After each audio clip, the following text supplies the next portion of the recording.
Warner Brothers Pictures, Time Warner Company, BFI Film Bir. Forever. 2, 3, 4, 5, 6, 7, 8, 9, 10, 11, 12, 13, Creative 14, England, 15, 16, 17, 18, Altitude, 19, 20, 21, 22, 23, 24, 25, 26, Poison Chef, 27, 28, 29, 30, 31, 32, 33, 34, 35, 36, 37, 38, 39, 40, 41, 42, 43, 44.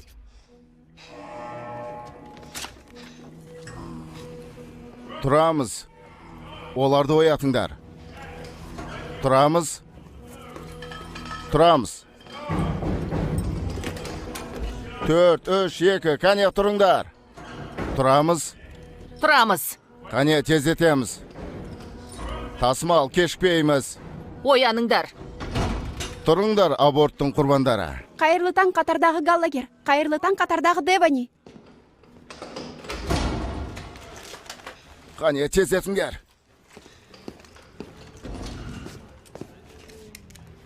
Басы бекітілді. Ары қарай. Тұрыңдар, қане жолдан кетіңдер. Аяқ қолы бекітілді. Құлыптар мен белдіктерді қолмен тексеру керек. Сосын көзбен. Қане оянамыз? Үйрене салаң. Ол тәртіпті сенен жақсы біледі.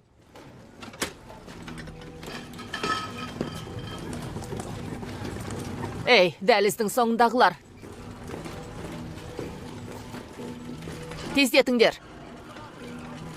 Қайырлы таң, сержант Паркс. Галагер, қашықтықты сақта. Я сержант.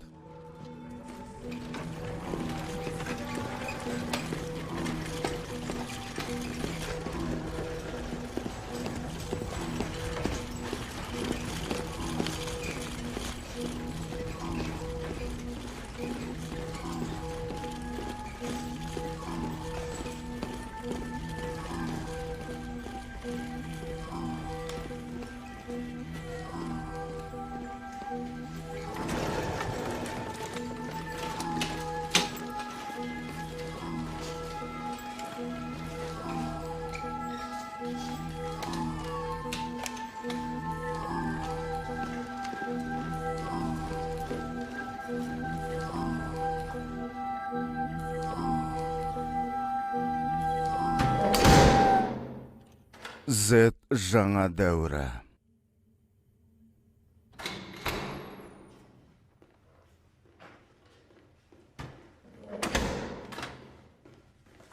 Қайырлы таң, дәрігер Селкер. Тынышталыңдар, өтінем.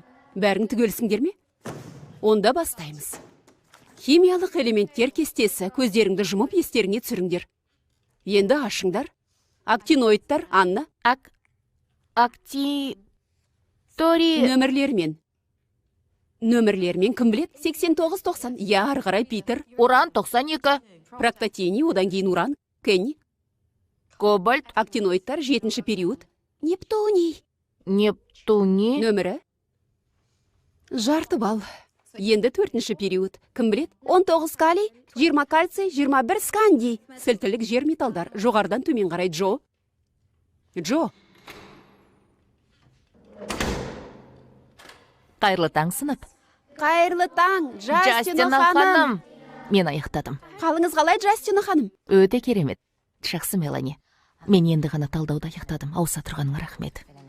О, периодты кестеме? Біз бұны әлі өткен жоқпыз. Жай бірер ақпар ғой. Атауы нөмірі дегендей, оның не айырмашылығы бар дейсің? Сәттілік. Жарайды. Химиялық элементтер кестесі. Мәс саған. Олар аз емес қой. Бізге оқып беріңізші. Қуана-қуана оқитын ем. Бірақ біреу дәрігер Калдуэллге айтып қойса, мені бір аптаға жұмыстан шеттетеді. Біз айтпаймыз, рас айтам. Мен өткен жол оқығанмын. Грекия мифтері тарих сабағы үшін болады. Жарайды. Бір тарау жаттығу үшін. Қай жерден тоқтаған едік? Қане? Прометей мен Эпиметей. Құдайлар мен алыптар шайқасы. Солар туралы. Дұрыс. Рахмет, Мелани. Көмегім тегеніне қуаныштымын, Джастина ханым. Құдайлар кешірмейді.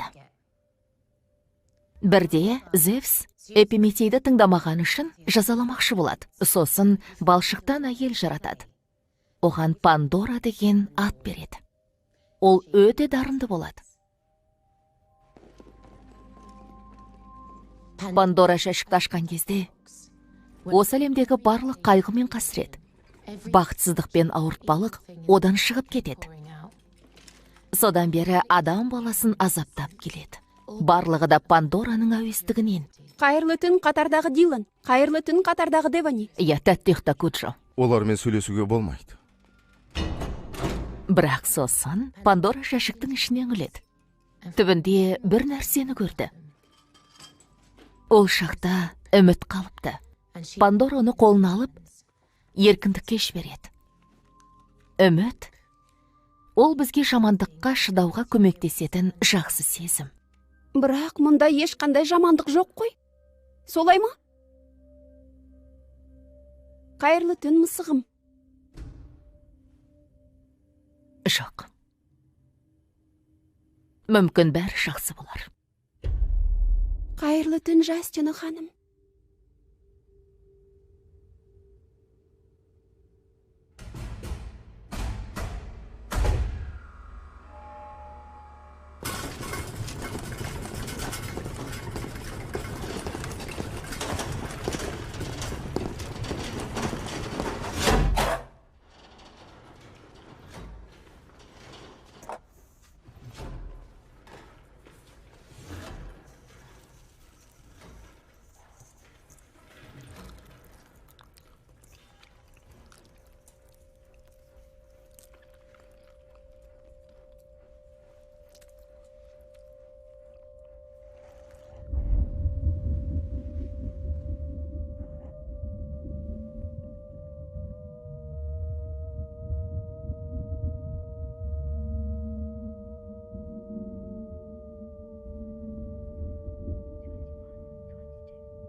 Жиырма төрт, 25, 26, 27, 28, 29, 30, 31, 32, 33, 34, 35, 36, 37, 38, 39, 40.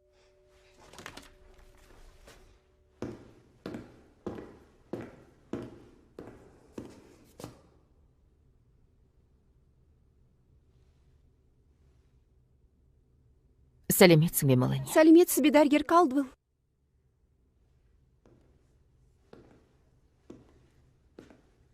Сонымен тапсырманы орындадың ба? Бөлмеге ешкім кірген жоқ. Люпин бағалы заттарды орнында бар жоғын тексерген кейіп танытып жүргенде ұрлаған. Жарайсың. Міне тағы тапсырма. Қораптың ішінде мысық бар. Тірі болуы да, өлі болуы да мүмкін. 50-50. Сен оны қалай анықтайсың? Қорапты ашып көру керек. Жоқ, қорапты ашуға болмайды. Мысық тірі ме әлде өлі ме? Тыңдауға бола ма? Жоқ. Қорапты шайқауға ше, немесе салмағын өлшеуге тесік салсам қалай? Жоқ, болмайды. Бұл ойланатын тапсырма. Мен әлі ойланам. Не жазып жатырсыз? Қарсы реакциялар. Тамаша. Көзге көрінген қылықтарға еліктейді. Сұрақ белгісі. Бұл нені білдіреді? Сұрақ әлі ашық деген сөз. 1-ден 20-ға дейінгі бір сандайды. 13. Рахмет.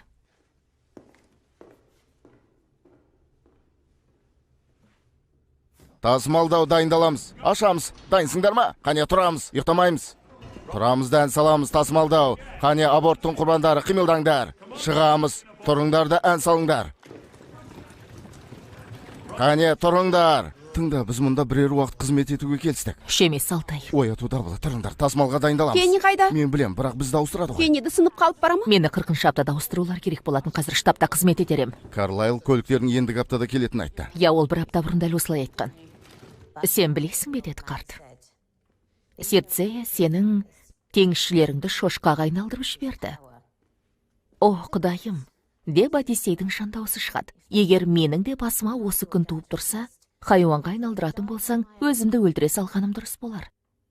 Не? Тіптен қызық емес пе? Кенниді сыныпқа әкеле ме? Бүгін әкелмейді. Ал ертең ше? Қане былай істейік. Мен сендердің бір қолдарыңды босатам. Ал сендер маған өздерің қандай да бір оқиғаны жазып бересіңдер. Бірақ біз ешқандай оқиға білмейміз ғой. Тек сіздің айтып бергендеріңізді ғана. Ал сендер ойларыңнан шығарсаңдар болады. Не туралы жазуға болады? Ол өз еріктеріңде, Мелани. Өзің біл. Қорқынышты. Мына ес алаңдарды қара. Қалайша оларға жақындағаннан жеркенбей тұр. Өзі бұлайша жаман емес екен, солай ма?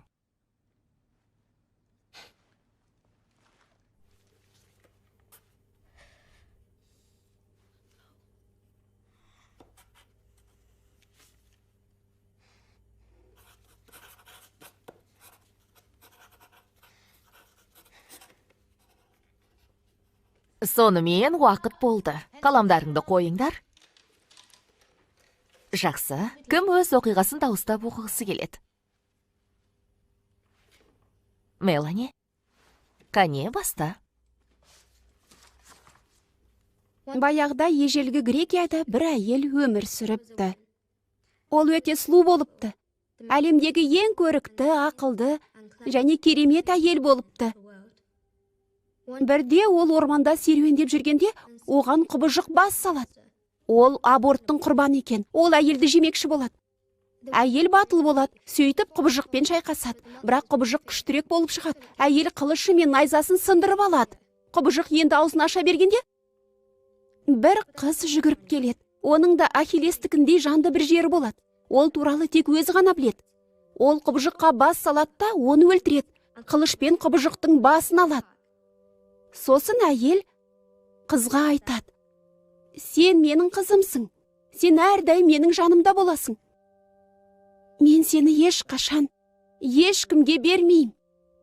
Содан бері екеуі бірге ұзақ та бақытты өмір сүреді.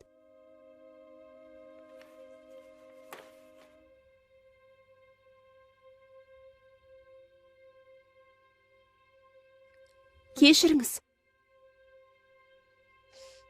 Басынан ойдан шығарсам бола ма? Басынан бола ма? Өтінем.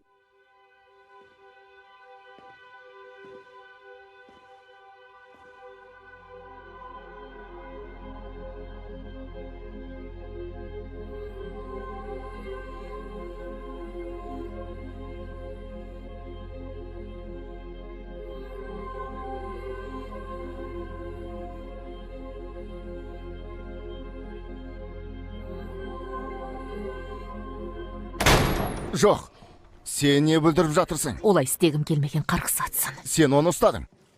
Есіңнен алып жастың ба? Сен оның бетін ұстадың. Жоқ, мен тек оның басынан сипадым. Қара.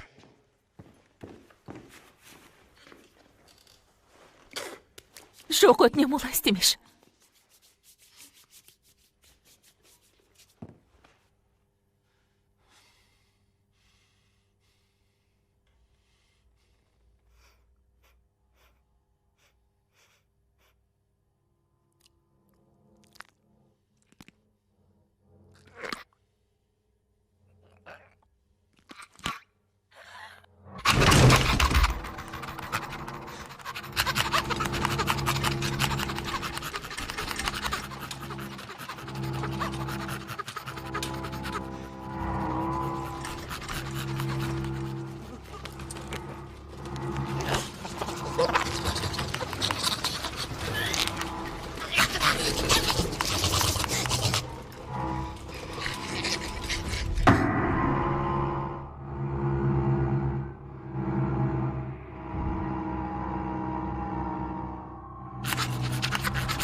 Жетер!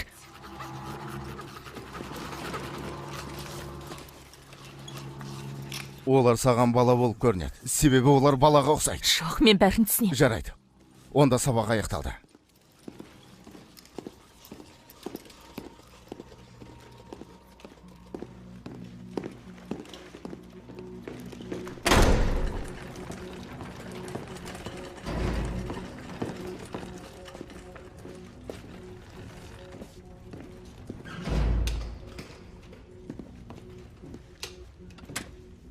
Неге қарап тұрсың? Егер менде іші жамандыққа толы жәшік болғанда, мен сізді оның ішіне мәңгіге қамап қояр едім. Сен де айтады екенсің.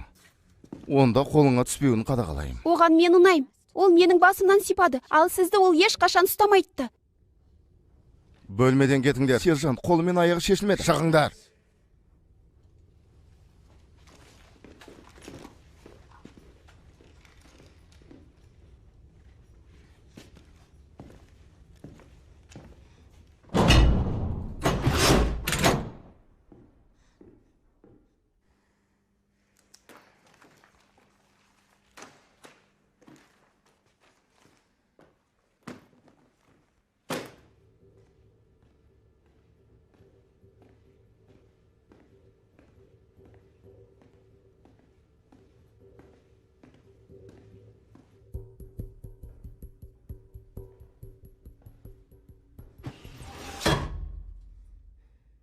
Мелани, Қайырлы кеш, Джастина ханым. сені бұлай кім қалдырды? Кім бар? Күзет!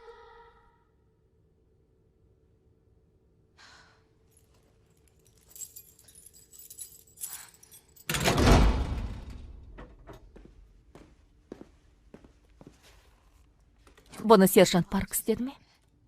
Сол ма?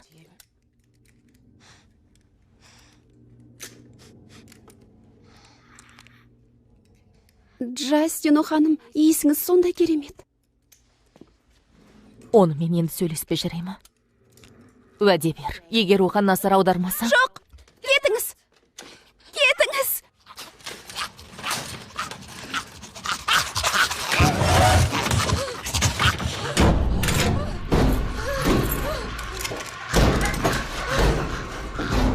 Кешір. Кешір мені, кешір. Тежегіш Майя.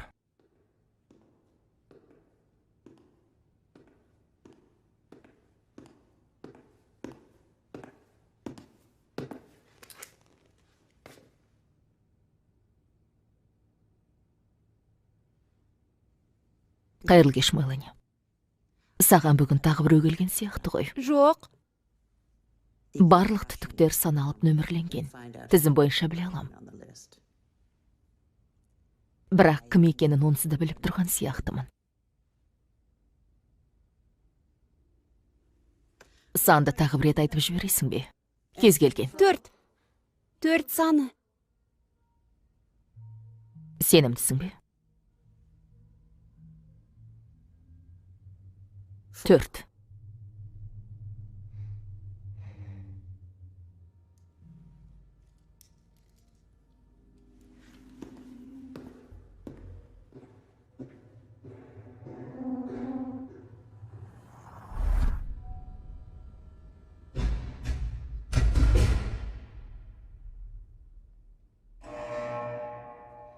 Тасымал. Тұрамыз, барлығын дайындалыңдар. Ашамыз, кіреміз, жиналамыз. Тасымалға дайындаламыз. Тұрамыз. Тасымал. Қазір кетеміз.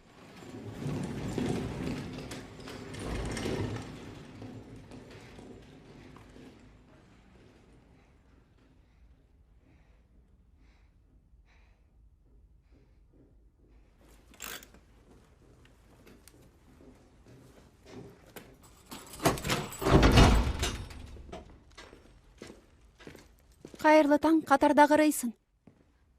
Қайырлы таң, сержант Паркс.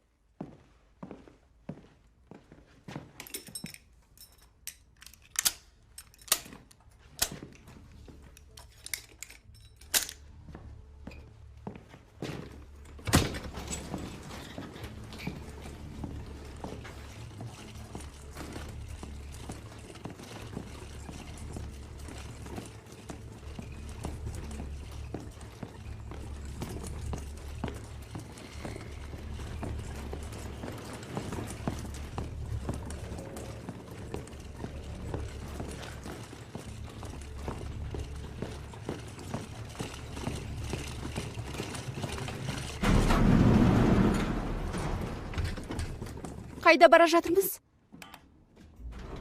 Бұл жер қалай аталады? Неге бәрі дірілдеп жатыр?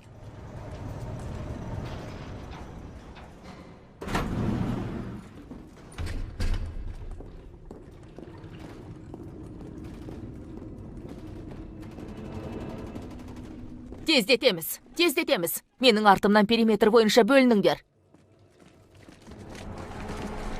Периметр бойынша бөлініңдер. Олар қанша? Сержант, оңтүстік блок бөгет жойылды. От атқыштарды қосыңдар. Қысқа кезекпен. Иә.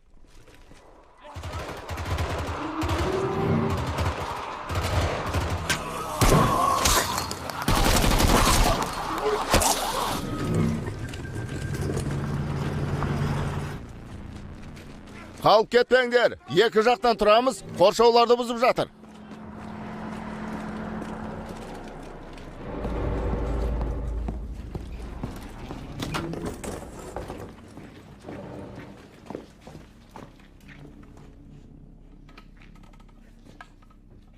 Сендерге әлі менің көмегім керек пе? Көп рахмет. Жоқ. Мен кеткен соң есікті құлыптап алыңыз. Және дабыл тоқтағанша шықпаңыз. Қайырлы таң, дәрігер Калдвелл. Қайырлы таң, дәрігер Селкер. Қайырлы таң, Мелани. Мысық жайындағы тапсырманы шештің бе? Қораптағы мысықты айтам. Ол тірі де өлі де емес. Оның ішінде мысық жоқ. Сонда қалай? Мысықтар ақылды. Тапсырманың жауабы біреу. Бірақ екеуі де тұрыс. Мысық тірі де, өлі де бір уақытта. Ақмақтық. Мүмкін. Бірақ осы үшін сен осында түстің. Құпияны шешу үшін. Жауабы сенде, Мелани. Дәл сол сияқты сенде қорапташасың. Ал ішінен өзіңді табасың. Кешір.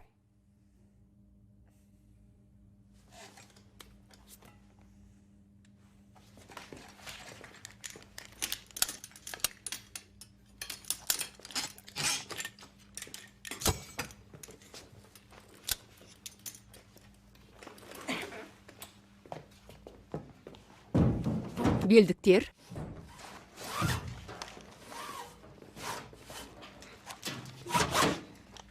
Дәрігер Калдвелл. Мен сабаққа барғым келеді. Өтінем. Тиопенталдың үштекшесі.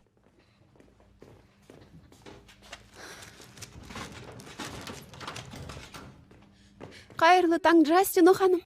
Хәйлеміз процедураны бастап кеттік. Тоқтатыңдар. Мен енді бұған қатыспаймын.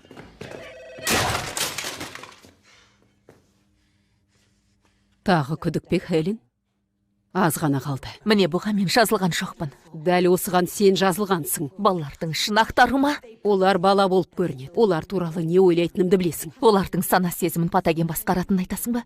Сендер олармен 5 минуттан артық сөйлеспегенсіңдер де ғой. Мен олармен күн сайын сөйлесем, және сенің есебіңді оқимын. Хелен, маған сен бұл сұрақтарды өзіме 1000 рет қойғам, бірақ сені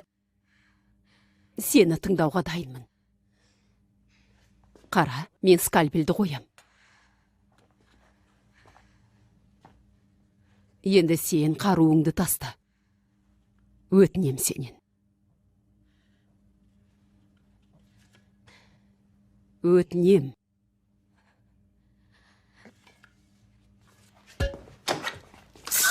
Жоқ! Джастина ханым, күзетті шақыр, тез. Жоқ, оған тиіспеңдер.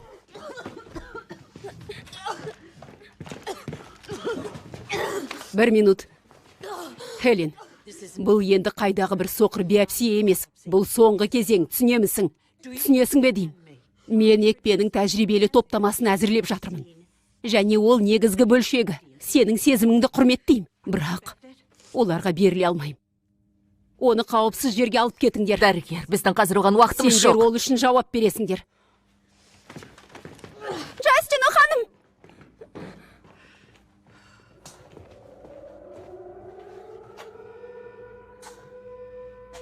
Мүмкін кейінге қалдырармыз. Жоқ. Жалюзиді түсір. Ол тым қатты қимылдап жатыр. Белдікпен басын бекітіп тастауымызға болады. Белдік тұрса қалай кесем?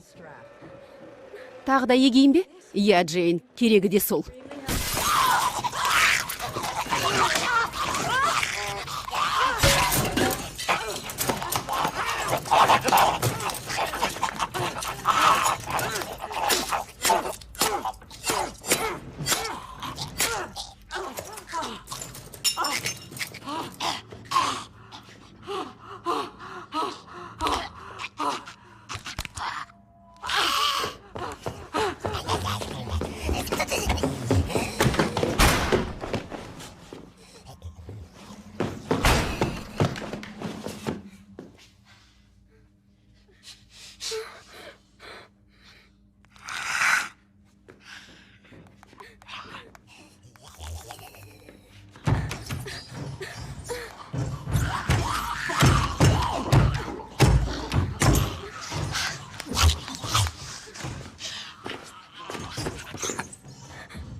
Жоқ, құтқарыңдар, көмектесіңдер. Маған көмектесіңдер. Көмектесіңдер, олар барлық жерде. Жастина ханым! Мәссаған мақұлық, көмектесіңдер. Мелани! Ары кет, топас мақұлық! Жоқ! Көмектесіңдер. Көмектесіңдер, Девани. Көмектесіңдер. Спарк!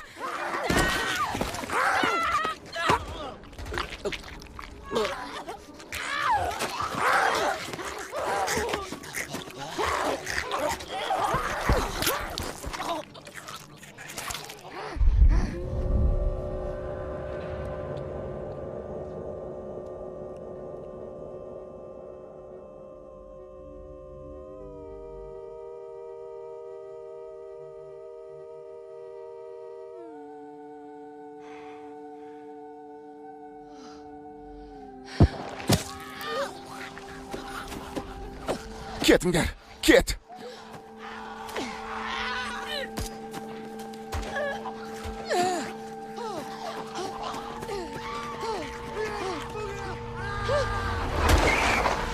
Кетеміз, жылдам, жылдам.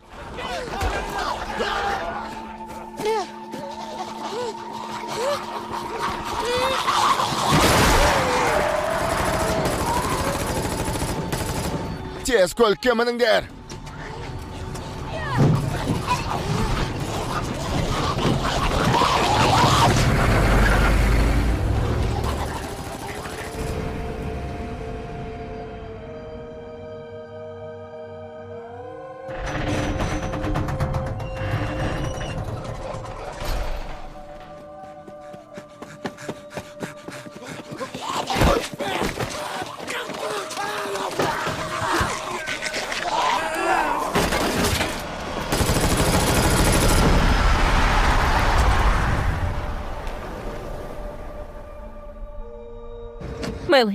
Мелани, маған кел.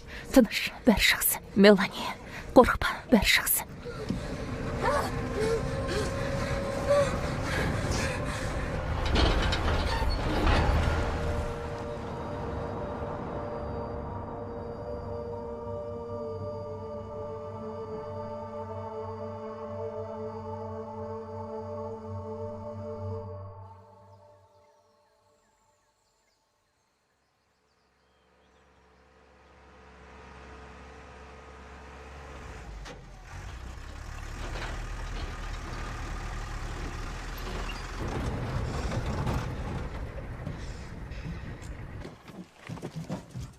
Біздің координаттарды барлық жиілікке жібер.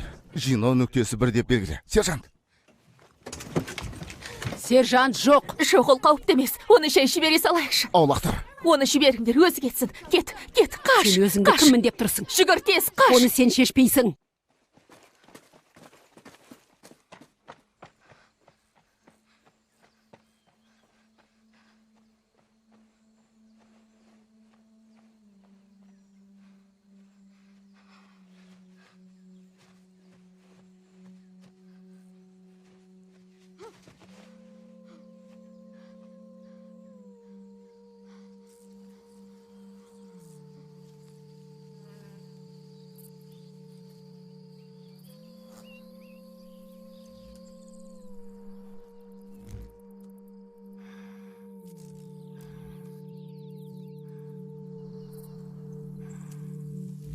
Ештеңе, сержант. Барлық жиілікте тыныштық. Онда кеттік. Бірақ алдымен маған тәжірибе жасалатын нысанды қайтарыңдар.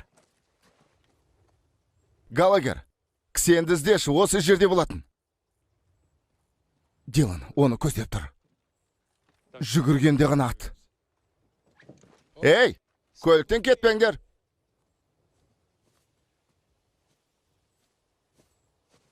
Жоқ, жақын келудің қажеті жоқ. Жақсы. Қалайсың, малыне? Мен дұрыс істемедім. Сен мені құтқардың. Өзіңнің оқиғаңдағыдай. Менің оқиғамда бұлай болған жоқ. Мен сарбаздың етін жедім. Ал менің оқиғамдағы қыз адам жеген жоқ. Егер олар бізді естігенде, онда осы жерде болушы еді. Немесе ең болмағанда жауап беруші еді. Қосымша қорғалай, су бар ма? Көлік жөндеуден шықты, сержант. Барлық ыдыстар тазалау үшін босатылған. Бөшкелер, оқ-дәрі ыдыстары, тежегіш түтіктер. Сосын мынау бар. Бұларды далалық топтар пайдаланған. Не үшін екен өзіңіз білесіз? Я не үшін екен білем.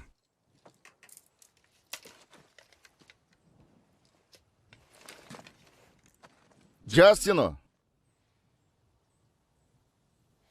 Осы жерде күт.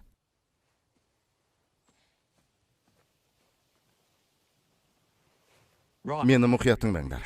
Біз оңтүстікке штабқа барамыз. Су қорын толтырып шығамыз. Бірақ базада қызметкерлер мен балалар қалды ғой.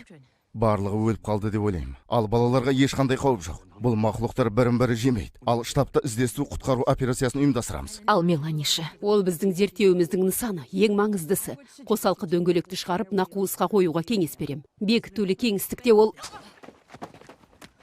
Бұнсыз болмас бет. Тоқта! Бір ретте жеткілікті. Қосалқы дөңгелекке тиіспейсің. Осыны жеткізгім келген. Сен оны жеткіздің.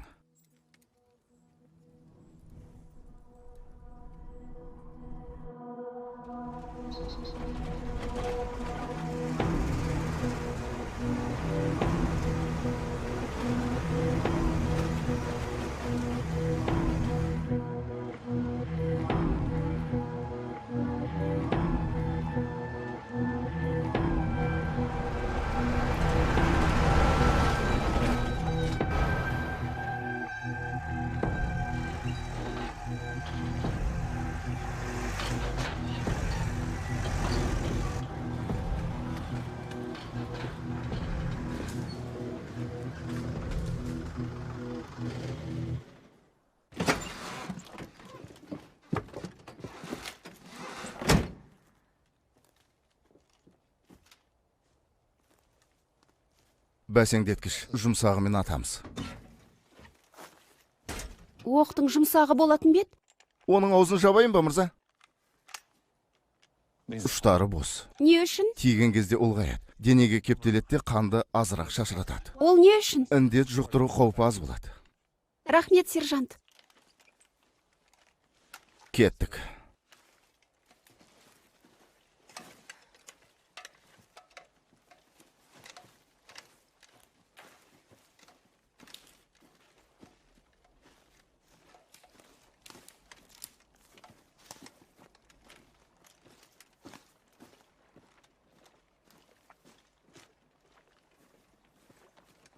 Жылдам.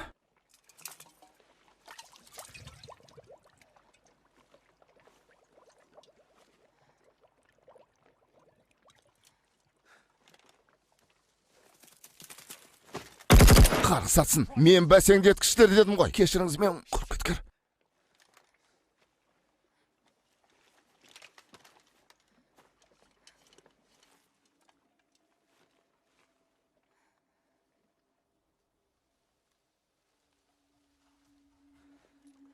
Жылдам. Кетеміз. Тез. Бол.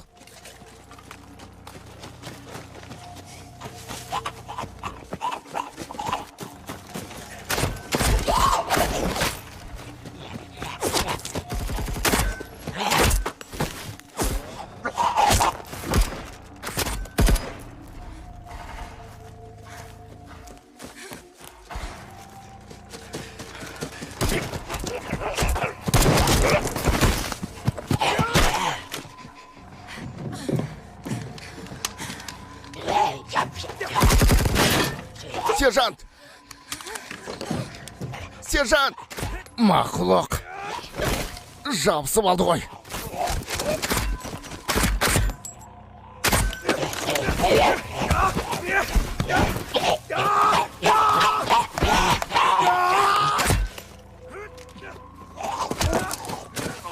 Оның басын көтер. Мақұлықтың басын ұста.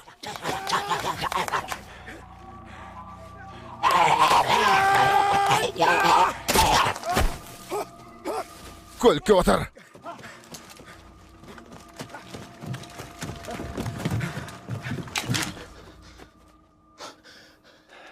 Сен жараланғансың.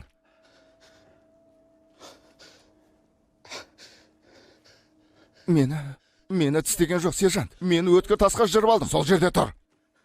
Сержант, мен өзім жырып алдым. Ант етейін.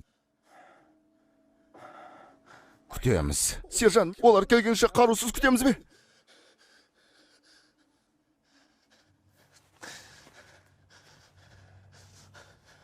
Бәрі дұрыс. Жырып алдым ғой. Қорқынышты ештеңе жоқ.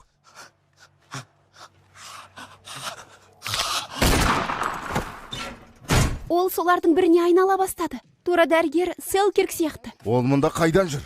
Біз оған тұмылдырық кигізіп қойдық, қолын арқасына байладық. Сонда да сескеніп тұрсыз ба? Иә, және саған да кеңес берем. Мелани, мына шыққандар індет жұқтырғаны. Ол адамға шығады. Бұл инфекция бір жақты кардицепс саңырау құлақшасынан пайда болады. Денедегі сұйықтық арқылы жұғады. Егер сен біреуді тістесең, Ол ешкімді де тістемейді. Маман ретінде айтыңызшы, олар бізді аңдыған ба? турасын айтсам жоқ. Олар базадағыдай топтарға бөлініп жатыр. Ал себебі белгісіз. Олар жалғызсырап жатқан шығар. О, қалай аңғармағанмын.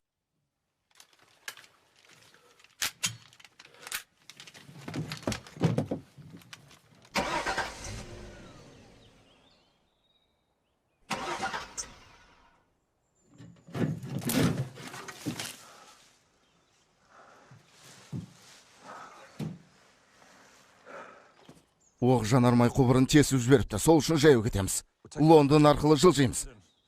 Ашыққандар онда көбірек. Бірақ тамақ табу оңайырақ. Және бұл ең қысқа жол. Рас па? Координатымызды беконға жіберу оңайырақ емес пе? Тікішақ жіберсін. Мен тырысып көрдім.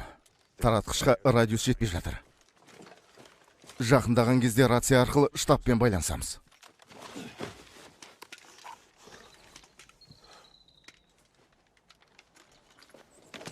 Сонымен кеттік пе? Кеттік. Өзенді көреміз бе? Темзаны. Бұл Ұлыбританияда ұзындығы бойынша екінші орында. Ол Коут сол Хиллстан бастау алады. Өзендер терең бола ма? Пілдің баласы туралы ертегідегі суретте піл тізеден келетін суда тұрады. Бірақ өзенде кемелер жүреді емес пе? Ал судың астында балықтар өмір сүреді.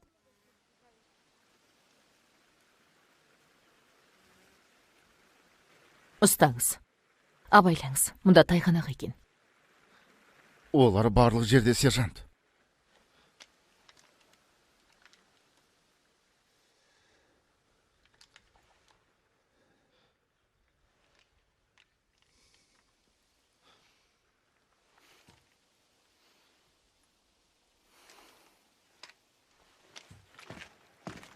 Дүкендерді тонаушылар әлдеқашан тонап кеткен. Жолымыз болып жатса, тамақты үйлерден іздеп табамыз. Ал ашыққандар ше? Әр қадам сайын. Солардың арасынан өтеміз. Аяқтың ұшымен. Әзілің бе? Ашыққандар арасымен бе? Олар иісі арқылы қозғалады. Гел бізді көрсетпей қояды. Сондай-ақ, қатты дауыс немесе оқыс қимыл оларды оятып жіберуі мүмкін. Ақырын жүреміз. Абайлап. Сөйлемейміз. Ешкімнің көзіне қарамаңдар. Түсінікті ме? Түсінікті ме деймін? Біз бала емеспіз, сержант Паркс. Тіпті ол да.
Калдвелл.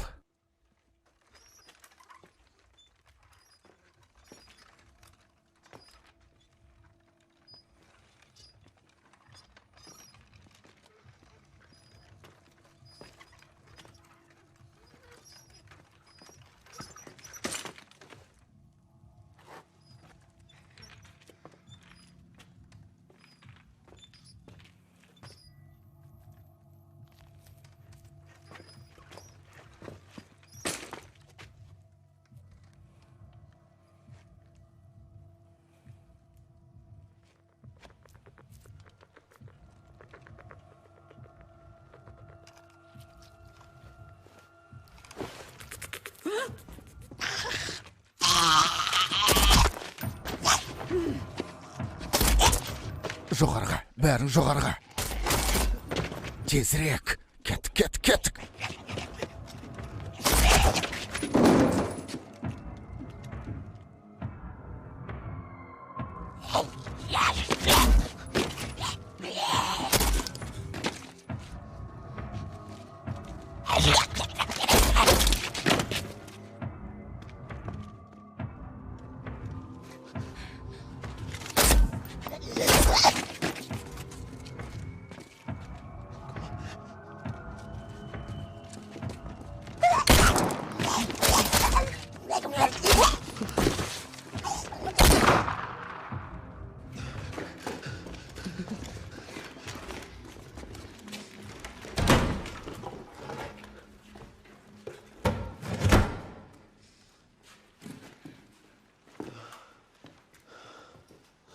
Осы жерде тоқтаймыз.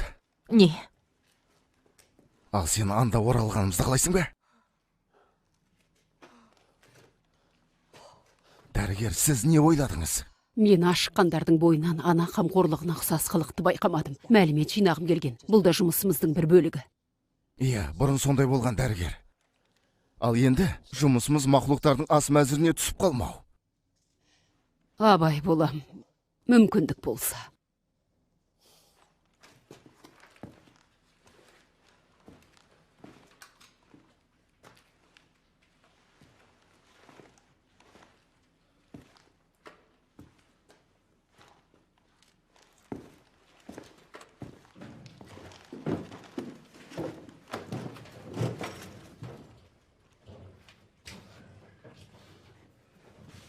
Кейінгі әрекеттерімізді талқылаймыз.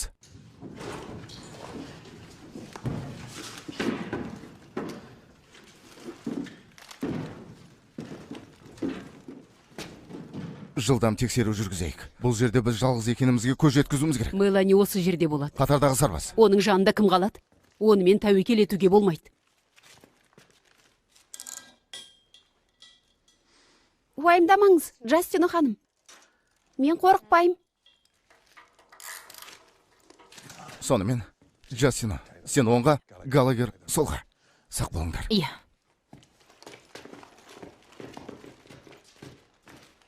Мелани, егер саған мен керек болсам, айғайла. Өте қатты. Жарай, Джастина ханым.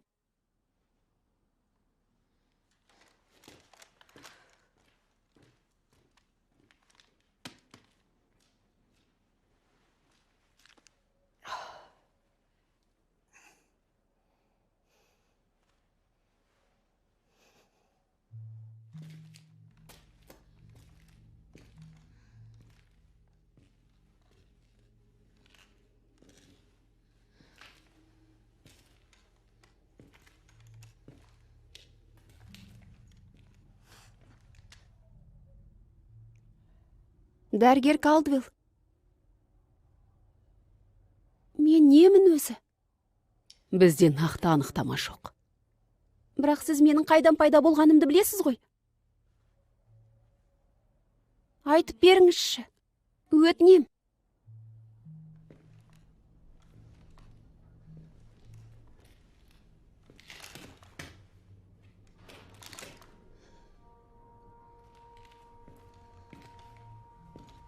Сержант Паркс пен оның жасағындағы сарбаздар ашыққандарды аулау үшін қалаға барады. Сол сияқты бір барғанда олар ерекше құбылысқа тап болады.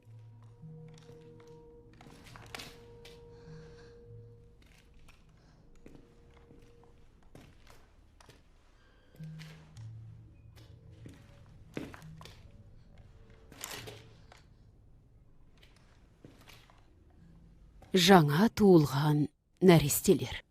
Олардың індет жұқтырып қойғандары анық байқалған. Оларды ашыққан. Бірақ біздің бұрын көргендерімізге ұқсамайды. Олар ойлау және қоршаған ортамен өзара әрекеттесу сияқты қабілеттерін сақтаған. Көп жағдайда өздерін кәдімгі адам сияқты ұстайды.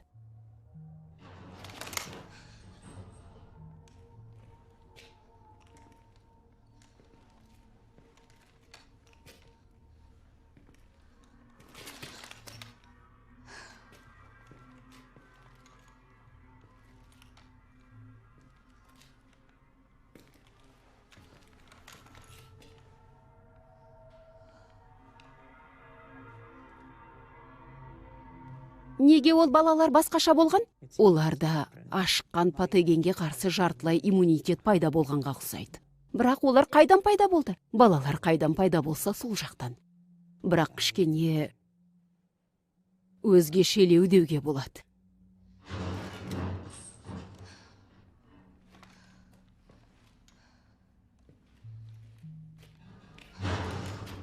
Ол нәрестелерді дәл осындай ғимаратта әйелдер босануға келетін кәдімгі босану үйінен тауып алған. Олардың аналарын да сол жерден тапқан. Олардың денелері бос, тазалап тастаған. Барлық ішкі ағзаларын жеп тастаған. Ашыққандар ма? Жоқ. Ішінен жеп тастаған.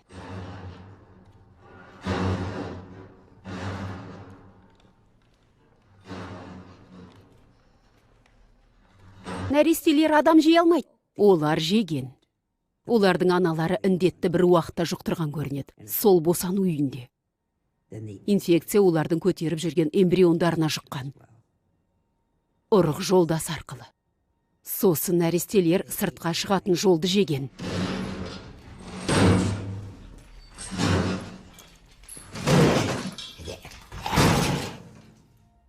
Мен ондай болғым келмейді. Бірақ сен дәл сондайсың. Ашқан кезде бәрі айқындала түседі. Сабақ ағаштың бұтағын қалай ораса, саңырау құлақша да сенің миыңды орап жатыр. Бірақ мен сөйлей алам. Сіздер сияқтымын. Сен әлемде кезіккен ештеңеге ұқсамайсың.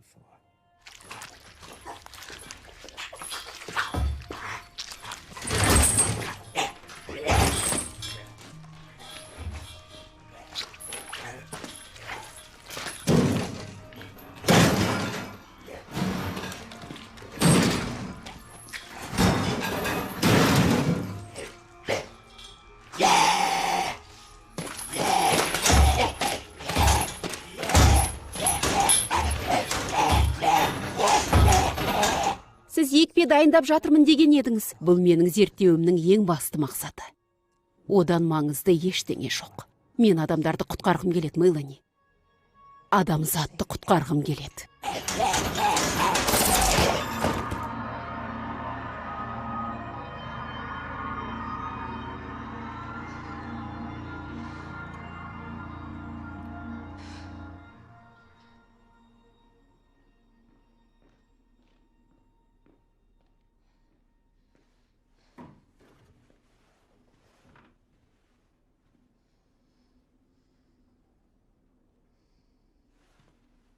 Мен саған жейтін бір нәрсе табуға тырыстым. Бірақ таппадым. Бірақ басқа нәрсе таптым. Әдемі ғой, солай ма? Енді мына сасып кеткен сүйретпелер тастауыңа болады. Өте әдемі. Рахмет. Ертең бірінші кезекте саған тамақ табуға тырысам. Жарай ма? Сәл шыда. Таңертеңге дейін шыдай аласың ба?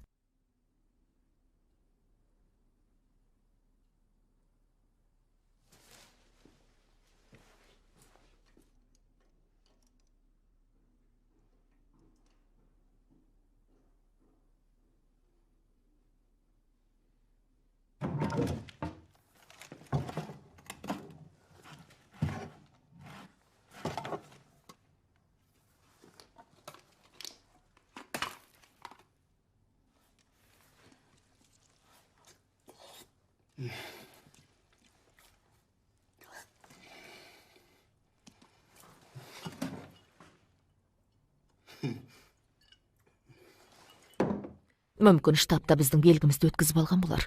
Олай айту қиын. Мүмкіндік болған кезде байланысқа шығады. Қазір шаруалар бастан асады. Әрбір күннің өз қамы бар.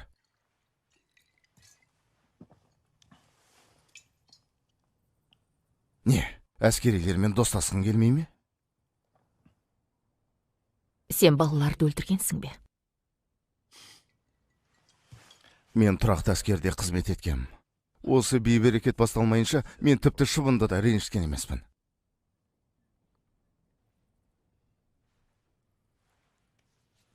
Ол маған әулиеге қарағандай қарайды. Ол сені жақсы көреді. Иә, ол мені жақсы көреді. Мен тек мұны уақытында тоқтатпадым.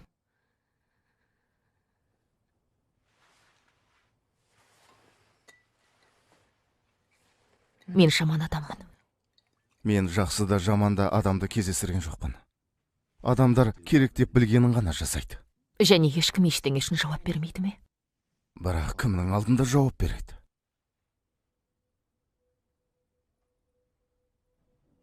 Сен оның түсіне кіресің деп айғайлайды да қуанғаннан қатты шапалақ ұрады. Егер ол сені түсінде көрмесе, қызық, сен қайда болушы едің? Қайда болсам сонда әрине, деді Алиса.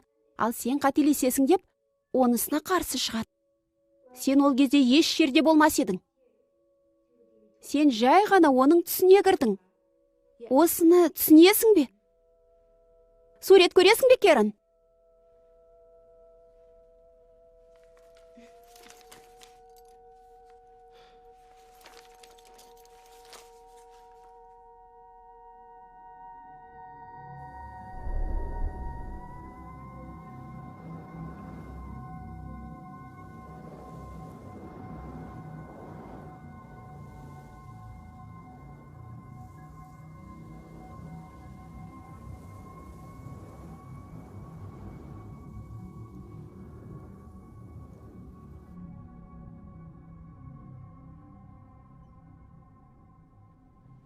Жағдайымыз нашар. Кешегі шуға келген сияқты. Күте тұрайық. Мүмкін мысық жүгіріп өтер. Олар соның артынан кетеді. Тым көп күтуге тура келеді.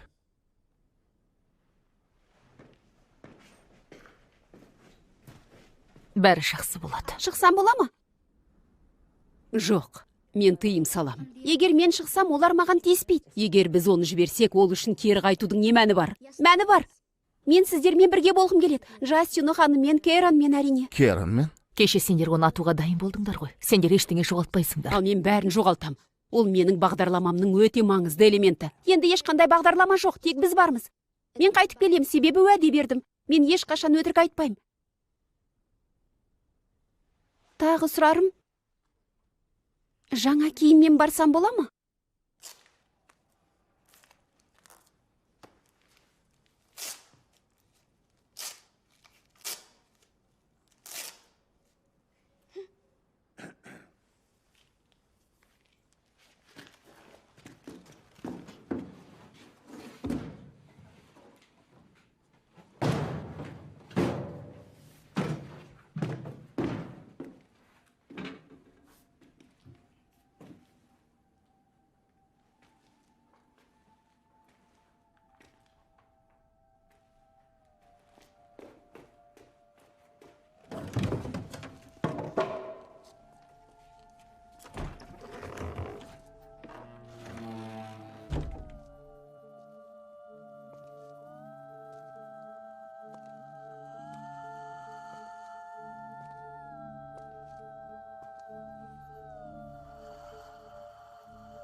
Тасымал, тасымал, тұрыңдар деп жатыр.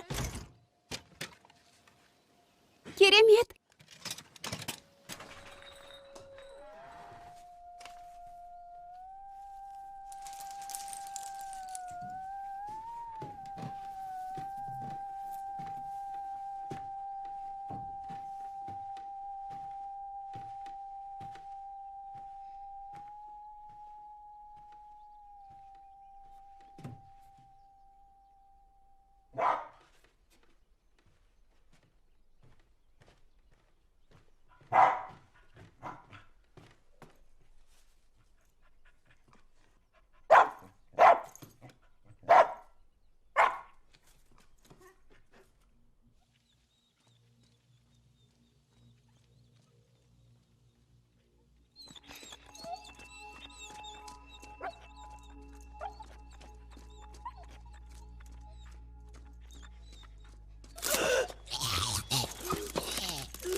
Ол босатылды.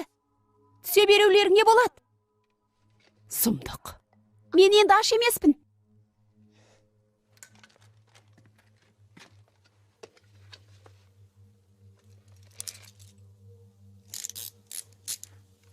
Жарайсың. Жүріңіздер.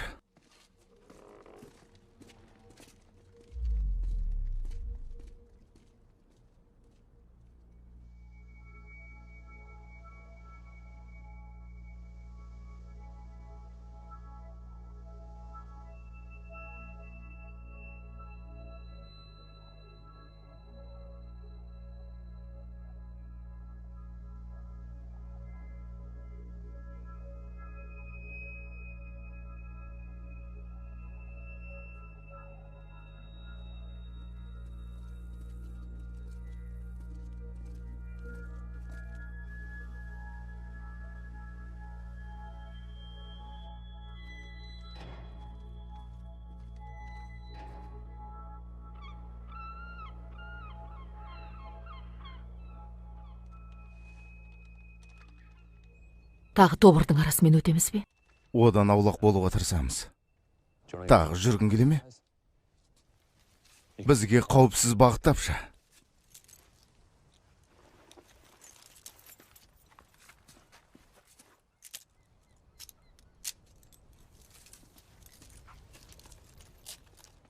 Мен де мынадай нәрсе алсам бола ма? Галагер, оған өз рацияңды бер. Сержант, ол сосын қайтарады.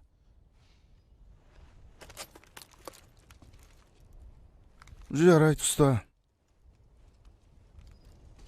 Үйретіңізші. Мына түймені басасың да сөйлейсің. Сосын жібересің де мені тыңдайсың. Бұл Мелани. Сәлем, мен байланыстамын. Шамамен осылай, е. Енді алға. Өліктермен ойнаушы болма. Әйтеуір менің рациямды жоғалтып алмасы болды. Алло, бұл Мелани. Рациямен Мелани қоңырау соғып тұр. Мен түсіндім, жағдайды айт. Ең дұрысы 3-ші көше. Көшенің бас жағында бірнеше ашыққандар тұр. Ары қарай ешкім жоқ. Рахмет, байланыс аяқталды.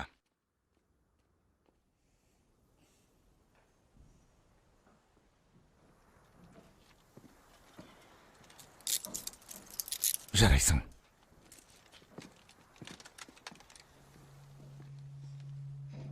Осындай мысық қалайсың ба?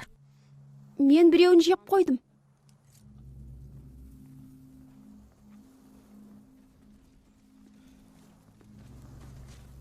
Бәс саған.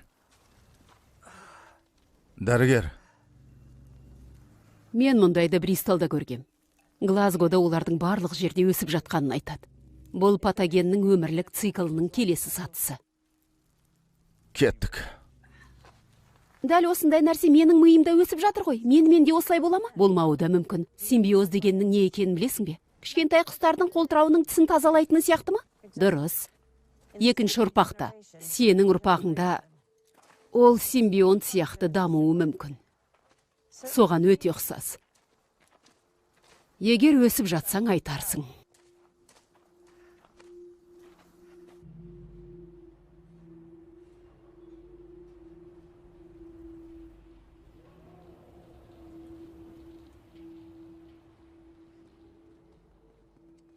Неге бірден тып-тыныш боп қалды? Маусымды тыныштық.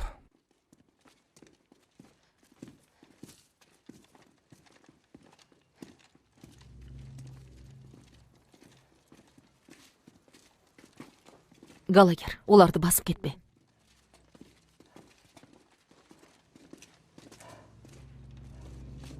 Мына жерден өте алмаймыз.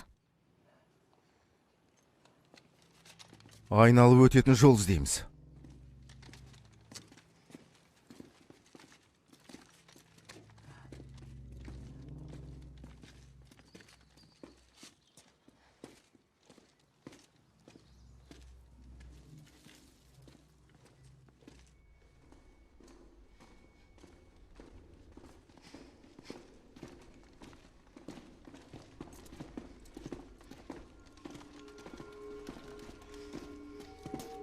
Ал, мұнау не пәле?